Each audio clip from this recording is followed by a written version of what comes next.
সুপ্রিয় ভিউয়ার্স, আসসালামু আলাইকুম। নিউ কুকিং হাউস E7 চ্যানেলে আপনাকে স্বাগতম। চলে এলাম অসম্ভব মজার একটি তরকারি রেসিপি নিয়ে। গরমের এই সময় শসা দিয়ে ভীষণ মজার হেলদি এই তরকারি যদি থাকে তবে সবাই পেট ভরে খেয়ে নেবে। সেহরিতে এই চমৎকার রেসিপিটি আপনারা রাখতে পারেন। চলুন তাহলে রেসিপিটা শুরু করি।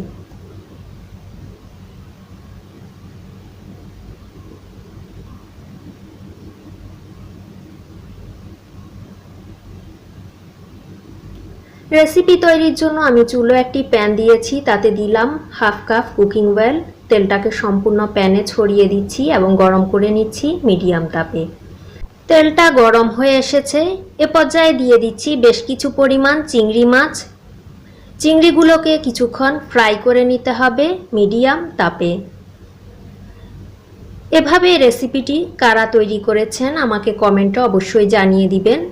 ভিউয়ার্স, এই রেসিপিটি এভাবে তৈরি করলে গরমের এই সময়ে খেতে অসাধারণ লাগে।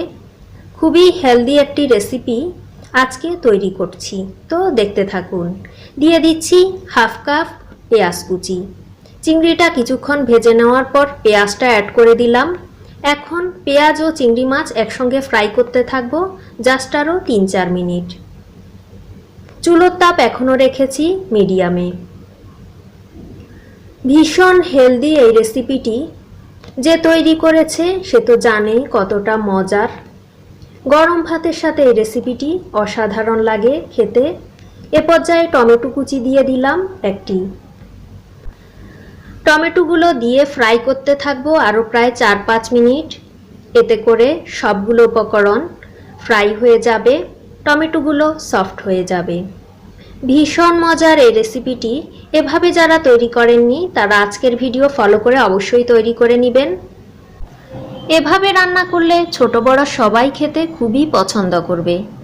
এখন দিয়ে দিলাম স্বাদমতো লবণ। এখন আমি এতে অ্যাড করে দিচ্ছি বেশ কিছু পরিমাণ ফালি করা কাঁচামরিচ। ঝালটা পছন্দ মতো ব্যবহার করবেন। আমি এখানে 3 পিস কাঁচামরিচকে ফালি করে দিয়েছি। তারপর দিয়ে দিলাম সামান্য পরিমাণ নর্মাল পানি, যাতে এগুলো পুড়ে না যায়। পানিটা দেওয়ার পর মিশিয়ে নিলাম সবগুলো উপকরণ। এ পর্যায়ে এতে অ্যাড করে দিচ্ছি শুকনো মশলা। দিয়ে দিলাম 1 চা চামচ হলুদ গুঁড়ো। তারপর আমি এতে অ্যাড করে দিচ্ছি মরিচ গুঁড়ো হাফ চা চামচ। তারপর এতে দিয়ে দিচ্ছি জিরে এবং ধনে গুঁড়ো একসাথে হাফ চা চামচ। খুব সামান্য তেল মশলা ব্যবহার করে আজকের এই চমৎকার রেসিপিটি তৈরি করে নিলাম। গরমে এই শসার তরকারি খেতে অসাধারণ লাগে। তারপর দিয়ে দিলাম সামান্য পরিমাণ পানি। মশলাগুলোকে কুক করতে থাকবো জাস্ট 5-7 মিনিট। ঢাকনা দিয়ে কুক করছি যাতে করে খুব ভালোভাবে মশলাগুলো কুক হয়ে যায়। খুব সহজভাবে আজকের রেসিপিটি তৈরি করছি, আশা করছি সবার খুবই ভালো লাগবে। যারা সহজে রেসিপি দেখতে পছন্দ করেন তারা প্লিজ আমার এই চ্যানেলটি সাবস্ক্রাইব করে পাশে থাকা ছোট্ট বেলটি অল করে দিবেন। মশলাগুলো কুক হয়ে এসেছে, এ পর্যায়ে অ্যাড করে দিচ্ছি শসা। আমি এখানে একটি বড় সাইজের শসাকে কেটে নিয়েছি, ভালোভাবে ক্লিন করে রেখেছি। শসাটা অ্যাড করে দেওয়ার পর মশলার সঙ্গে উল্টে পাল্টে কষিয়ে নিতে থাকবো আরও প্রায় 10 মিনিট। চুলোর তাপ এ পর্যায়ে মিডিয়ামে রেখেছি। নতুন গৃহিণী আপু অথবা ব্যাচেলর ভাইয়াদের জন্য সহজ এই রেসিপিটি খুবই হেল্পফুল হবে। ঢাকনা দিয়ে রাখছি 10 মিনিটের জন্য।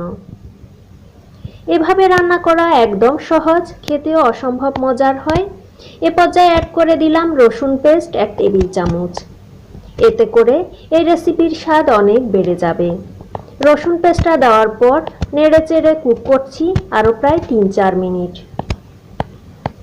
রান্নার এই পর্যায়ে আমি ঝোলের পানি অ্যাড করে দিচ্ছি হাফ কাপ। যেহেতু শসা থেকে বেশ খানিকটা পানি বেরিয়ে এসেছে তাই ঝোলটা একটু কমিয়ে দিলাম। এখন চুলোর তাপ মিডিয়াম হাইতে কুক করছি। রান্নাটা কমপ্লিট হয়ে গিয়েছে, আমি একটি সার্ভিং ডিশে সাজিয়ে নিলাম। আশা করছি শসার এই হেলদি রেসিপিটি সবার ভীষণ ভালো লেগেছে। রেসিপিটা ভালো লাগলে চ্যানেলটা সাবস্ক্রাইব করার অনুরোধ রইল। ভিডিওগুলো ফ্রেন্ডস ফ্যামিলির সঙ্গে শেয়ার করতে একদমই ভুলে যাবেন না। ভিডিওতে অবশ্যই একটি লাইক দিয়ে দিবেন। সবাই ভালো থাকবেন। আল্লাহ হাফেজ।